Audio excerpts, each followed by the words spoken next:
This will be one of the most intense anime series of recent years.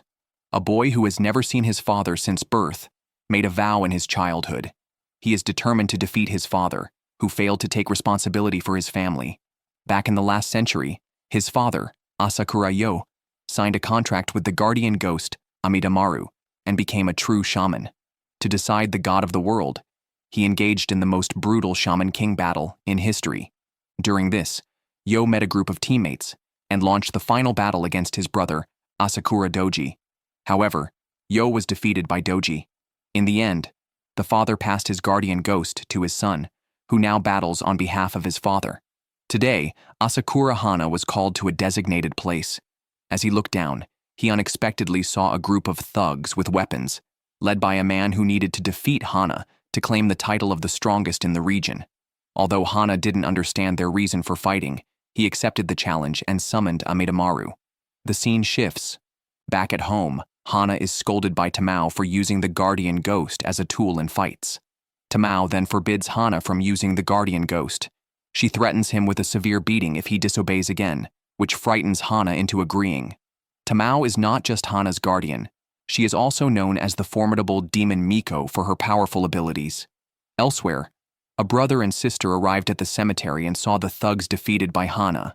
They are descendants of Doji, bearing the strongest royal bloodline. The next day, Hana returned to the cemetery only to find Amidamaru's tombstone split in half.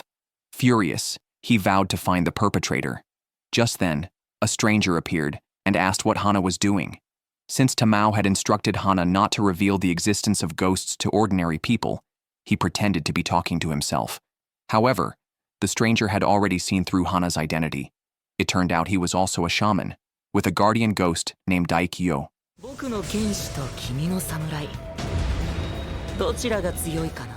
Hana realized it was this man who had damaged Amidamaru's tombstone.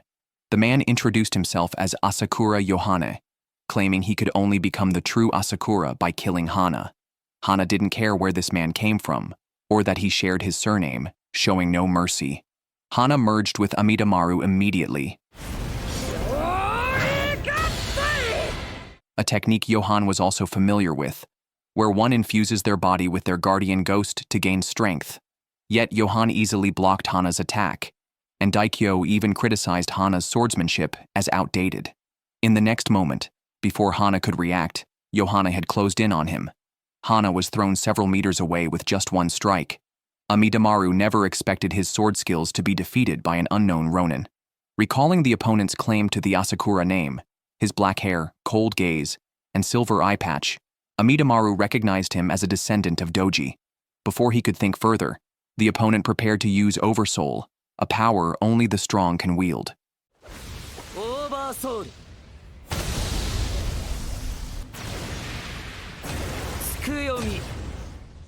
At this point, Hana wasted no more words and drew the ancient sword given to him by his father. Johan felt Hana was unworthy of this weapon.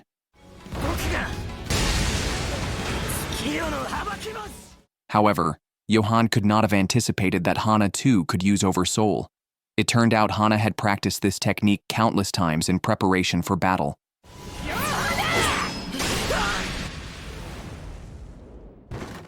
Johan was thoroughly defeated at that moment and lay on the ground questioning his life. Meanwhile, Johan's sister rushed to the scene, but Hana had already left. The boy never expected that simply watering a flower would lead him to see a girl staring intently at him under the streetlight. Hana's first reaction was not fear, but shyness, suspecting that the girl might be confessing her feelings. So, without wasting words, he ran downstairs, leaving a confused Amidamaru behind. However, looking out the window, he saw Hana flirting awkwardly with the girl. But soon, Hana was bewildered as the girl summoned an animal guardian ghost with her magic wand, making Hana back away in alarm, wondering why it escalated to releasing a dog to attack him.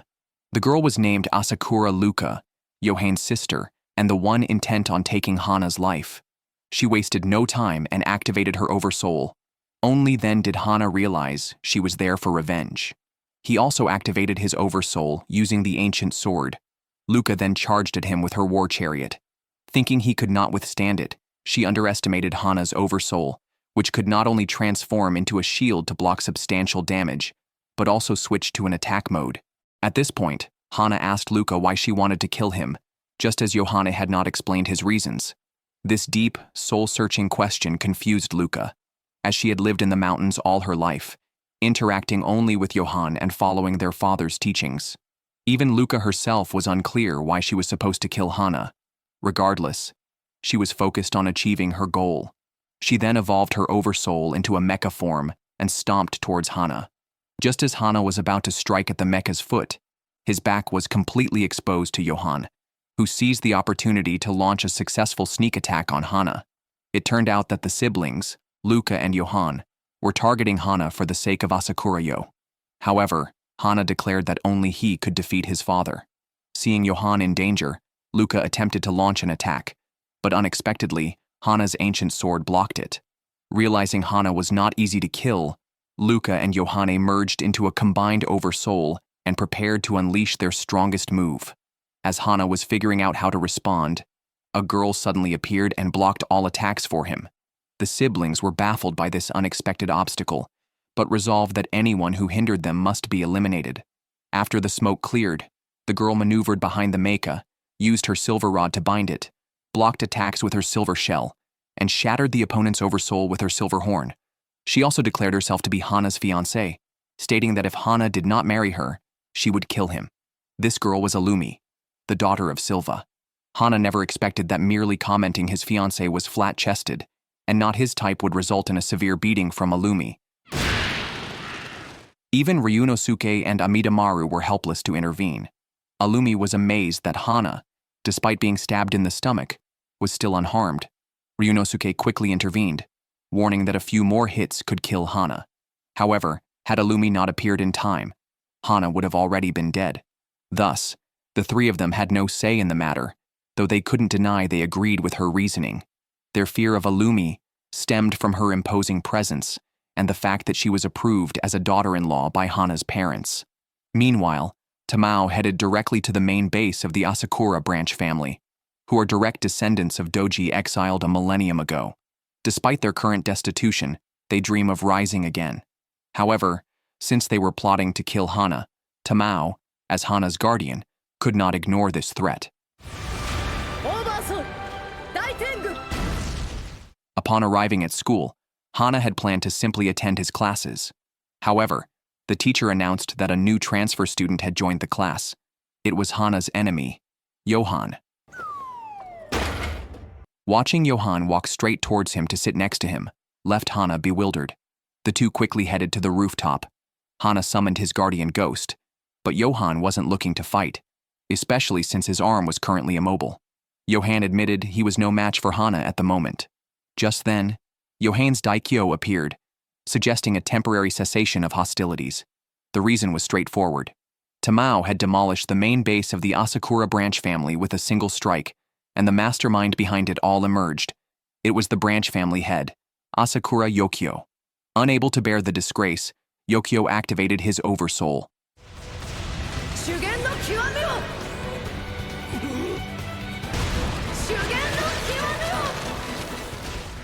However, he didn't expect to be easily defeated by Tamao's punches. Yokio was not the ultimate mastermind, and although Daikyo was unaware of what happened later, the battle ended with both sides agreeing to a truce.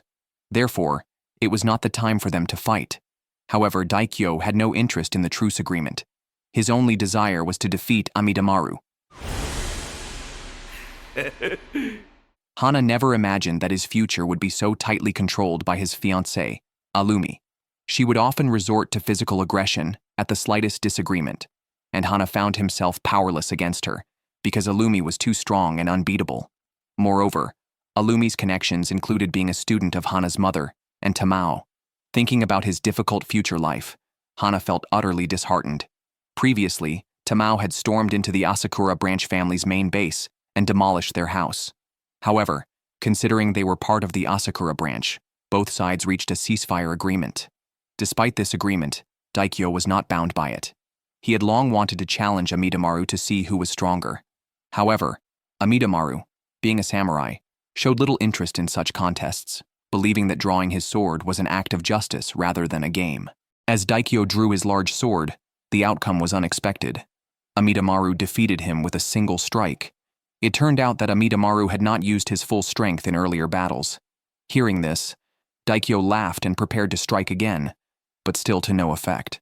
Additionally, when Amidamaru merged with Hana, he did not use his full power because if he had, Hana's body would not have been able to withstand it.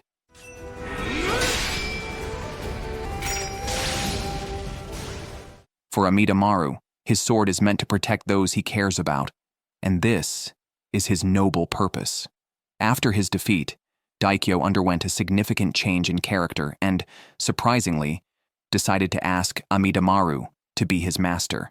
This twist turned foes into potential master and student, leaving Hana bewildered.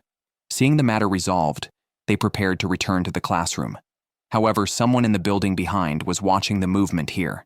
This man aims to destroy all Japanese influence, to reshuffle and create a new world. Even though Amidamaru's former master was Asakura Yo, he passed the guardian ghost to his son, making the man feel no longer threatened. Back in the classroom, the teacher suddenly announced another new transfer student. It was Illumi. The boys in the class got excited seeing such a bold and attractive girl, and they warmly greeted her. In front of everyone, Illumi openly acknowledged her relationship with Hana and even declared that if Hana ever cheated, she would kill him. Meanwhile, Luca transferred to a private high school predominantly attended by boys. Ryuji was instantly smitten by the beautiful girl, much to the surprise of his subordinates, who tried to dissuade him from pursuing such thoughts, emphasizing that dominating the region was more crucial. However, Ryuji was too enchanted by Luca and decided to win her over, regardless of the consequences. Luca saw an opportunity to use him. On the other side, while Hana and Johan were shopping, Luca blocked their way and had Ryuji surround the mall. Ryuji wasn't seeking revenge for a past incident, but was acting because he believed Luca had been wronged by Hana. He was determined to seek justice for her. Johan urged his sister to stop, noting it was a time for a truce. However, Luca exploited a loophole in the ceasefire agreement. She wouldn't do it herself, but having an outsider do so didn't break the rules. When the confrontation escalated, Hana decided to fight back, but as he attempted to summon Amidamaru, he realized it was ineffective. Unbeknownst to him, Luca had turned Amidamaru to stone. Before Hana could react, Ryuji charged at him and defeated him with a single strike. Even Ryuji was surprised by Hana's weakness without his guardian ghost. At that moment, Luca ordered Ryuji to kill Hana, but Ryuji, only a small-time thug, hesitated to commit murder. His followers also thought the demand was absurd. Then, Luca threatened to kill all of Ryuji's subordinates if he didn't act, escalating the situation further. Yohane noticed something was wrong when his sister unleashed her oversoul, realizing that this guardian ghost was specifically designed to combat the Asakura family. To stop her, Johan prepared to summon his guardian ghost. However, to his surprise, his sister had also petrified Daikyo. As Johan was unsure what to do, Hana stood up and began to awaken his own powers. Ghost fires lit up around him, with numerous ghosts hovering nearby. Seeing this, Luca merged with Daikyo and her guardian ghost, resulting in an ultimate fusion of the two ghosts. Luca aimed to eliminate Hana before he could fully unleash his hidden powers. At that moment, Hana made his move, sending the surrounding ghosts charging forward, but they were effortlessly wiped out by a laser.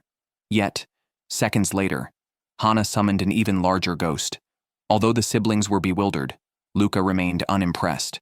With one strike, all the ghosts turned to ash. While Luca thought Hana was easy to defeat, she saw him summon an even bigger ghost, which knocked down her guardian ghost with a single punch. However, Luca's laser still overpowered everything Hana summoned, easily destroying any ghosts he called forth. Despite this, Hana began to unleash his final move. Hana gathered all the ghosts to form a giant dark skeleton. Luca had her guardian ghost fire a laser at it, but unexpectedly, the dark skeleton absorbed all the attacks, rendering Luca's laser useless. She then commanded her guardian ghost to launch physical attacks, using Daikyo as a projectile weapon.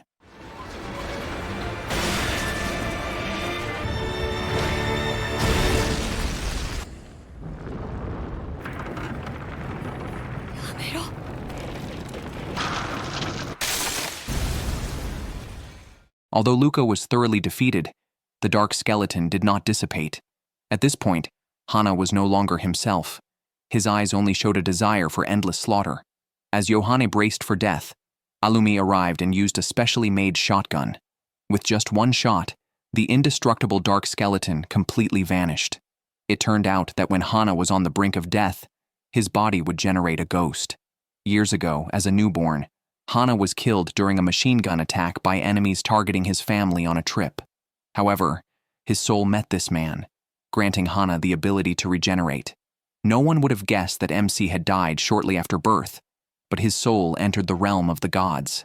There, his uncle Doji used forbidden magic to recreate his body, allowing Hana to return to Earth. Hana's parents also died following that war.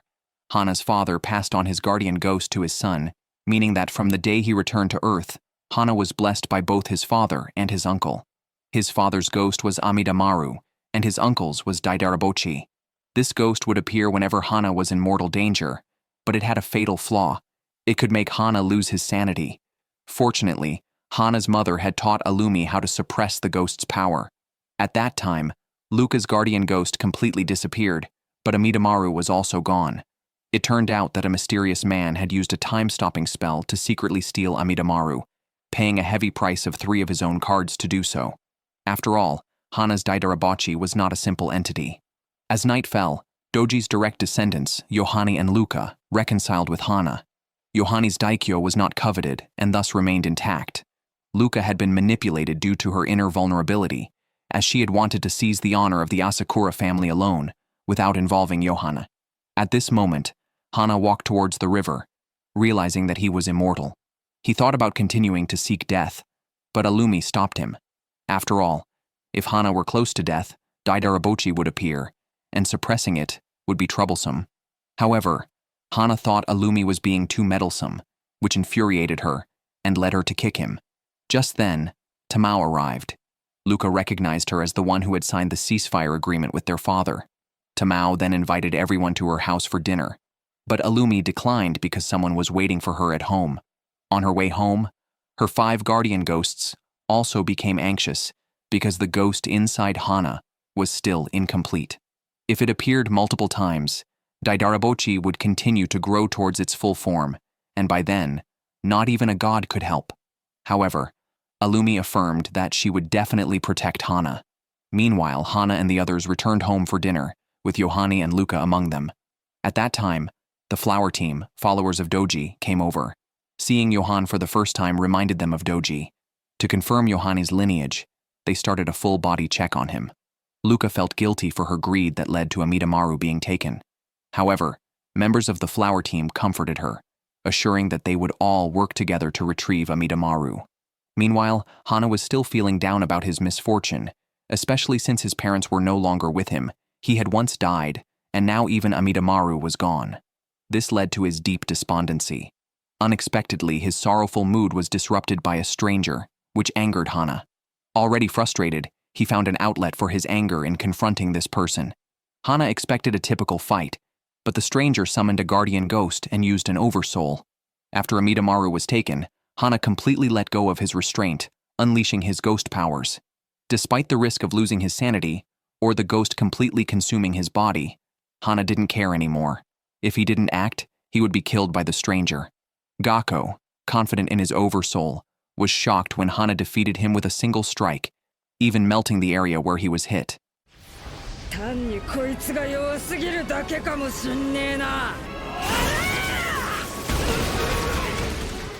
Following this, Hana merged with the ghost, driven only by a desire for slaughter.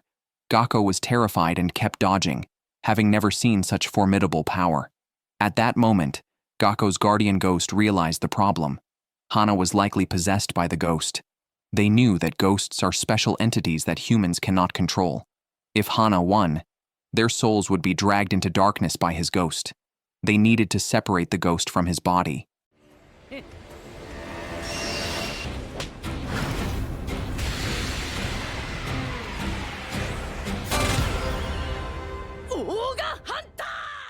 Gako's oversoul, given by Doji, prompted Hana to attack more fiercely upon hearing Doji's name. Despite swift slashes, Hana's ghost hand was chopped off. but he continued attacking with his other hand. Unexpectedly, that too was severed. Gako's oversoul was specifically designed for combating ghosts. Undeterred, Hana resorted to using his feet when his hands were gone, only for his legs to be sliced off too, causing him to collapse. Hearing Hana's agonized cries, the guardian ghost urged Gako to deliver the final blow. Ghosts, omnipresent and exploiting human vulnerabilities, are drawn by negative emotions. Hana's internal resentment had corroded him, pushing him into a rage.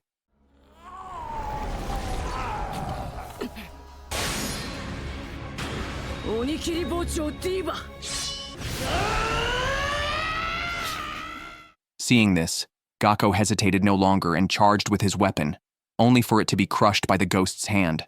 Before he could react, Hana strengthened and sped up the ghost, landing a punch before Gako could respond. Although Gako blocked it with his armor, Hana kicked him to the ground with another blow.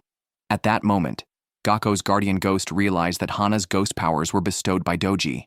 It became clear to him that Hana was not only the next head of the Assura family, but also the person designated by Doji. However, Gako was displeased. He had not trained so hard just to serve someone like this.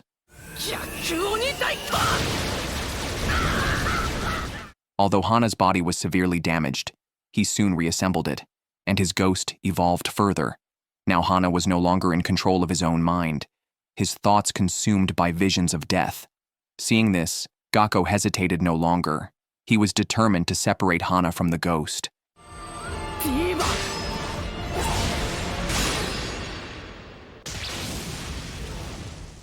Unexpectedly, Hana was defeated, which ironically saved his life. It is known that prolonged possession by a ghost can gradually consume one's body.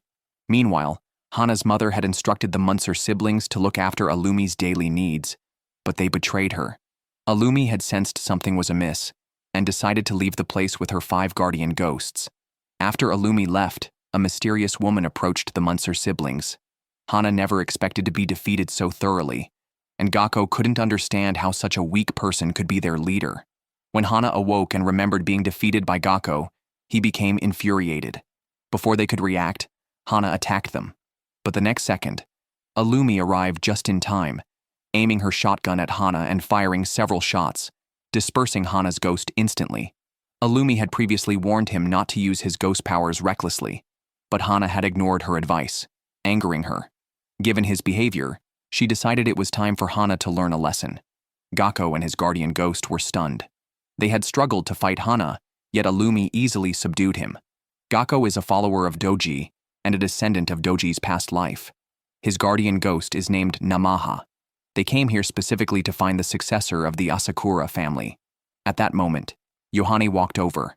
He was the only one who felt pity seeing Hana beaten so badly. Alumi introduced Yohan as a direct descendant of Doji. They had all gathered together because the world was on the brink of chaos, soon to face a great battle of the gods, which has its origins in the last century. The 8 historical shaman kings hold significant power. If 3 or more challenge the current shaman king, a divine council is convened. However, past conflicts initiated by former gods have led to battles. Such fights risk not only the death of these deities, but also the extinction of humans on Earth. To resolve this, they conduct proxy wars on Earth through their shamans. Doji's team represents the current shaman king. His most formidable adversary is the previous shaman king, whose agent is the mysterious person who previously took Amidamaru. The man is named Yoske, and his guardian ghost is Yahabe. Yahabe is puzzled as to why he didn't simply kill Hana and Alumi when they were cornered, which would have been simpler. However, Yosuke has his own agenda. Since Hana also harbors hatred, Yosuke wishes to recruit him as an ally. His ultimate goal is to rule the entire Earth. On another front, Hana's team welcomed its final member, Tao Men, who is a descendant of Yo's friend, Ren. However, just as Men was preparing to head home, he was blocked by 2 strangers seeking revenge. They claimed Men's parents had killed their father, and now they wanted to end the life of their offspring in retaliation. Although Men was apologetic, he could not afford to die at that moment and kneeled before them. However, the strangers were unyielding and struck Men with a fierce punch. Men did not retaliate. After all, it was his parents who had killed their father. Yet the strangers did not offer any chance for mediation and were determined to take Men's life. Seeing that the strangers were unreasonable and dismissed his proposals, Men no longer held back.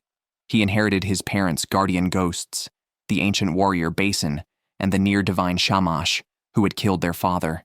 Just then, Men activated his oversoul to trap the two in interrogation chairs. Men initially intended to spare them, but they became greedy and tried to kill him.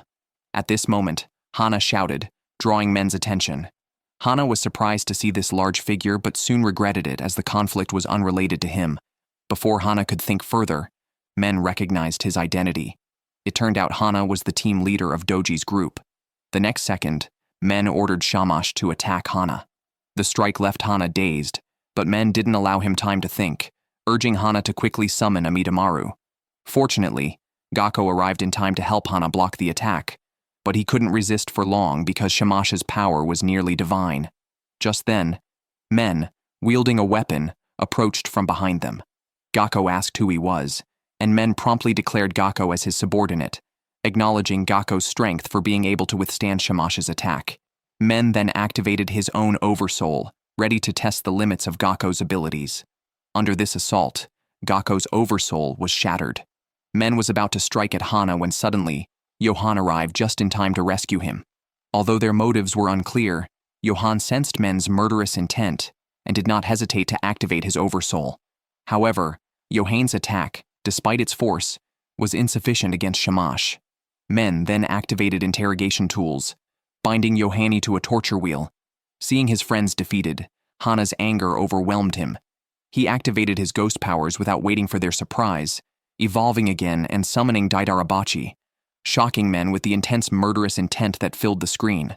Under the overwhelming power, Daidarabachi defeated Shamash with a single punch. However, Men was not scared. Instead, tears appeared in his eyes. He had hoped that seeing his captain's powerful abilities might help save his mother. But at that moment, Hana had lost his sanity and was about to kill Men completely. Just in time, Hana regained his senses, triggered by a memory from his childhood when he had met Men, though he still had many questions about why he had no recollection of this. As Hana came to his senses, Daidarabachi also vanished. Hana did not return to the present world. Soon after, he heard someone calling him. Looking up, he saw his uncle Doji. Seeing him, Hana was furious because it was Doji who had implanted the ghost into his body. Without hesitation, Hana threw a punch at Doji, who easily blocked it, and commented that Hana's temperament was much like his mother's. Then, Doji revealed that Hana had already died. Hearing this, Hana was completely stunned. When he turned around, he saw himself lying on the ground. It turns out that Hana had now entered the realm of the gods. Doji had said that ghost powers should only be used at the brink of death, and that misusing them was akin to suicide. However, Doji would allow Hana to return to the present world, but there was one condition. He must defeat a person, Hana's father, Asakura Yo. The realm of the gods is essentially an archive of all Earth's memories, meaning Doji can recreate any past event, such as Yo in his youth. His purpose in doing this is to have Hana defeat his father, which has always been Hana's desire. Upon seeing his young father, Hana doesn't hesitate and immediately unleashes his ultimate move, fueled by anger, because Yo had traveled around the country, neglecting his son. At that moment, Yo realizes that his opponent is his future son. Seeing Hana's fiery temper, Yo, as a father, decides it's time to teach him a lesson. With just one move, Yo knocks Hana back, but Hana isn't ready to give up, refusing to believe he can't even surpass his father's younger self.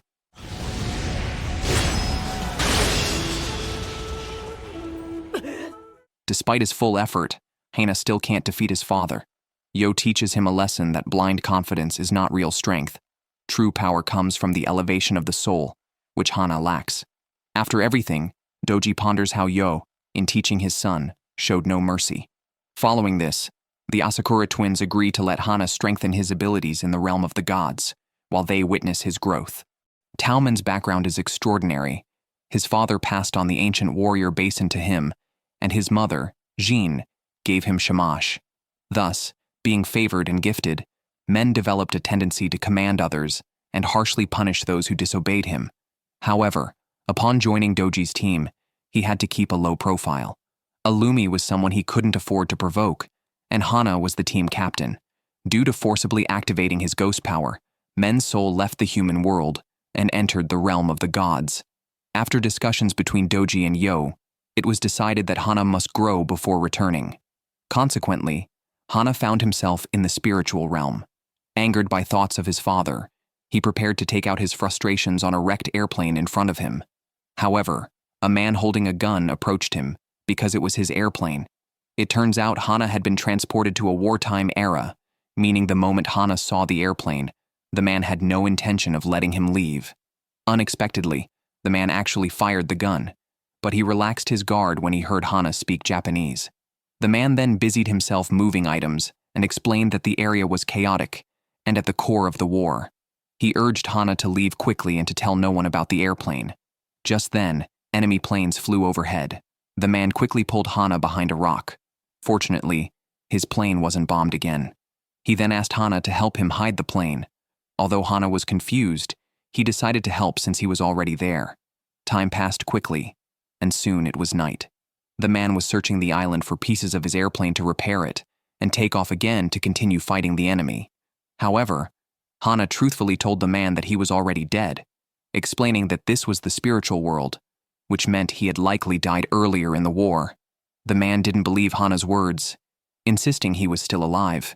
He argued that if he were really dead, then Hana must be as well, suggesting they were both in this illusory hell. This left Hana confused, as the man's argument seemed plausible, especially since Hana had overused his ghost power and been defeated by his father in the realm of the gods. Just then, a tank appeared from the sea. The man quickly extinguished the fire to avoid detection. He identified the approaching forces as the enemy's 82nd Infantry Battalion, well-equipped and numerously manned, including a heavy cannon. Without hesitation, the man, a true warrior, charged to draw their fire. Seeing the situation escalate, Hana knew he couldn't just sit back. Realizing this was the spiritual world, he decided to act unrestrained. The enemies were puzzled by the presence of a child on the battlefield, and were even more surprised to see Hana wielding a samurai sword. Although shocked, the man urged Hana to retreat, as they were facing well-equipped soldiers. However, Hana was not panicked. He believed that in this spiritual world, if he considered himself invincible, then he was invincible.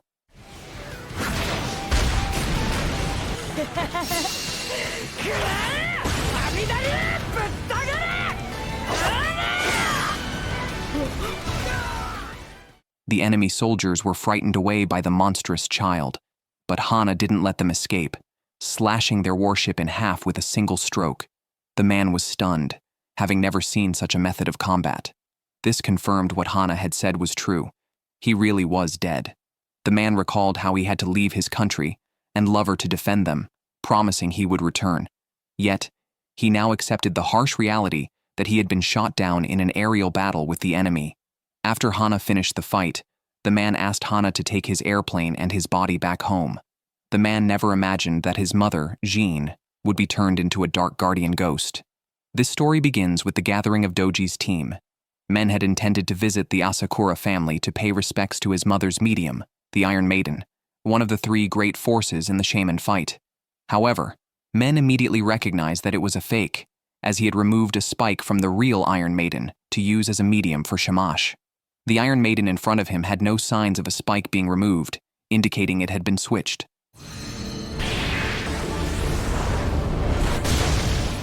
At that moment, the betraying Munzer siblings arrived. They admitted to swapping the Iron Maiden and handing it over to the core member of their team, Black Maiden, indicating they were part of the YVS team, enemies of Doji. Men was furious that his mother's artifact had been stolen, but he refrained from using his oversoul to attack, opting instead to test them with physical skills, as he couldn't bear to harm the Iron Maiden associated with his mother.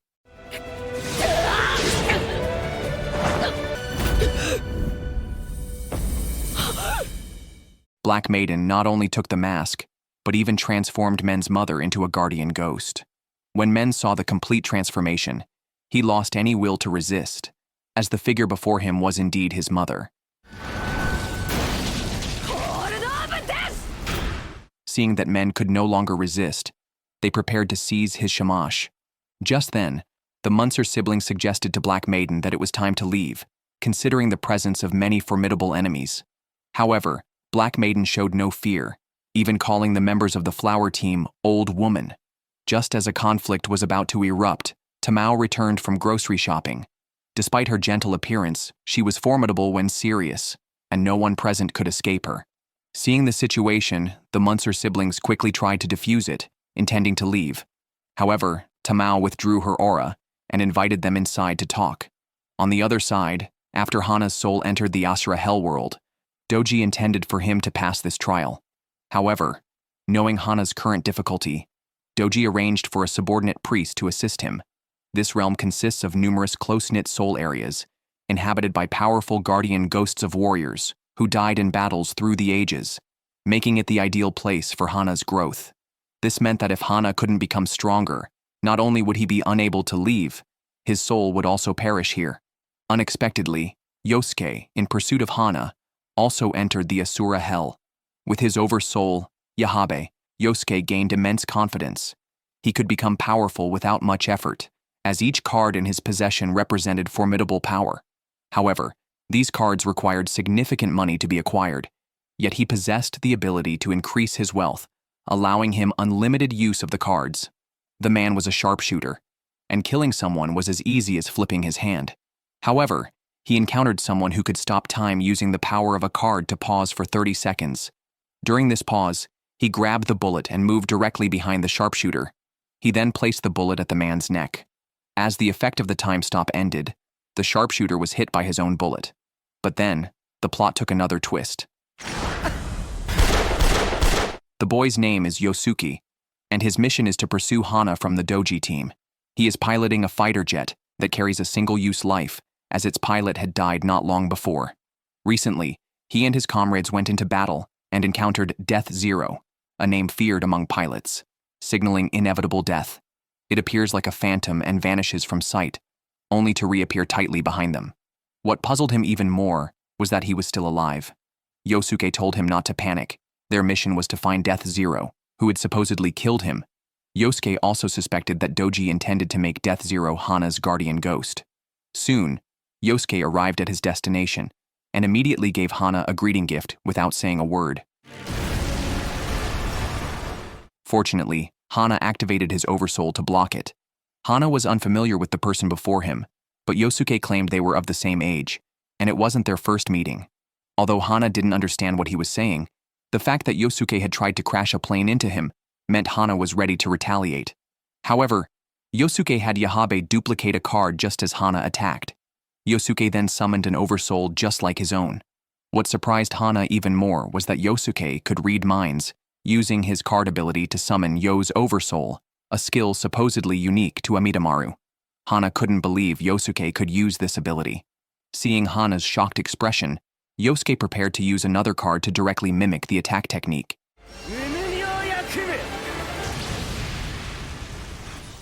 Yosuke's ability comes from buying cards from Yahabe, which grant various powers. Yahabe has collected the powers of all gods in the world, and each card disappears after use. However, Yahabe can provide any number of cards as long as there is money, and the issue of money is easily solved since there are many ways to increase funds with card powers. This means that as long as he has Yahabe, Yosuke is virtually invincible. Surprisingly, Yosuke is not a shaman, and Yahabe is a physical entity. Hana, however, is completely confused by all this, as if he knows nothing. Recalling what Alumi said, Hana remembered his childhood memories where Yosuke had once pushed him and Alumi into a dire situation.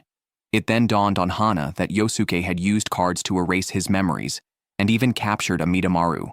As Hana attacked, Yosuke did not want to kill him, but instead wished to become friends, provided he demonstrated his overwhelming power. He used a card to extend Yahabe indefinitely to strike Hana, instantly neutralizing Hana's ghost ability. At that moment, a man stepped forward, intending to speak. However, Yosuke told the pilot that this man was his enemy, Death Zero, and it was time for revenge. The priest nearby exclaimed in dismay because he knew Yosuke's goal was to thwart Doji's plan. No matter what happened, Doji could not be involved. It turned out that Death Zero was intended by Doji to be Hana's new guardian ghost, because Amidamaru spoiled Hana when around, and was also his father's guardian ghost. The priest could only watch helplessly. Meanwhile, Yosuke kept provoking the pilot. As Yosuke fueled his fear and anger, The pilot's fear turned to rage. However, Death Zero acted first, shooting the pilot dead. Then, Death Zero aimed the gun at Yosuke. Time stop 30. He grabbed a bullet and moved behind Death Zero, placing it at the back of his neck. He was certain Death Zero would die when time resumed. However, an unexpected event occurred. Yosuke never imagined that Death Zero, hit by a lethal bullet, would not only survive, but also counterattack and kill him. The nearby priest could do nothing but watch as everyone perished. At that moment, a companion came up from behind, urging him not to be too saddened. In this Assura hellworld, they were merely moving to a new area. This was part of Doji's plan to have their souls continuously die and be reborn. They then needed to consider how to handle Yahabe. As they spoke, another group appeared. They were priests from the previous Shaman King, and their goal was to take the physical Yahabe. Although their chosen representative was dead, they advised as fellow priests that the previous god had an arrangement that could not be defeated by anyone. If they valued their souls, they should not get involved. Meanwhile, Hana, who had just regained consciousness, found himself in an area filled with many fighter jets. This is a ruthless guardian ghost, one that would even kill its own master. Yet, this brutal guardian ghost was part of a carefully devised plan by Hana's uncle, Doji. Even when shot in the head, Hana did not die because he was in the realm of gods. It was this gunshot that finally awakened Hana. Initially, Doji had sent Hana to the battleground to find a guardian ghost that could assist him. Sakutaro, the man chosen, never showed mercy, even to himself. In a battle where he could have escaped, he chose not to retreat and instead fought to the death with the enemy, preferring to die rather than return without victory. At that moment, Hana was surrounded by dead soldiers, all of whom were Sakutaro's comrades. Sakutaro was still fighting the enemy. When Hana asked him why he fought so desperately, the soldiers explained that his hatred was not for the war or the enemies, but for the people who stopped thinking and went with the flow, those who abandoned their will and became mere tools. Despite this, many still followed the crowd, including Sakutaro. His reason for fighting was to kill everyone, and then himself. Hearing this left Hana bewildered. He remembered Sakutaro once asking him what he fought for, recalling his father mentioning he lacked something crucial, and Amidamaru telling him he wasn't truly strong. Ryunosuke had been waiting for the day Hana would realize his true strength. At that moment, he realized that Sakutaro was not fighting for strength, but to return alive to his loved one, even at the cost of his own life. From that point on, Hana had an epiphany. What he lacked was like the moment when his parents shielded him with their lives from enemies firing at him. In essence, while his soul was in the hell of warriors, his body was always quietly guarded by his friends. Therefore, even in death, he had to return to them, fulfilling his duty as their leader. Meanwhile, the Munzer siblings, along with Black Maiden, caused a disturbance at Tamao's tavern. They merely wanted to retrieve their golem, but Tamao claimed responsibility for guarding it since it was left there. Thus, she invited them in for a discussion. However, Red Seb urged the Doji team not to resist pointlessly, explaining that their god YVS had completed its dominion over the earth 70 years ago. Tamao, understanding the situation, knew the Munzer siblings were just following their deity's orders. Although Black Maiden did not kill men, Tamao seriously asked if Jean was killed by that girl. This suspicion was confirmed by the other party. It turned out that Black Maiden was indeed the one who killed the previous generation's Iron Maiden, because only by achieving this could the current Doji team be made to realize the reality of their situation. At this point, Ryunosuke, seeing the provocation, became enraged and was about to teach them a lesson when he was stopped by Tamao. As for deciding whether to give up the fight against the YVS team, Tamao thought it best to wait for Hana's return to confirm. However, with the YVS team having Black Maiden, who had the power to kill a previous generation's strong member, it remained uncertain how Hana would choose. Thus, the first season of this anime concluded. The second season will continue with Hana gaining powerful abilities in the spiritual world and leading the Doji team in a decisive battle against the YVS team to determine the fate of their world.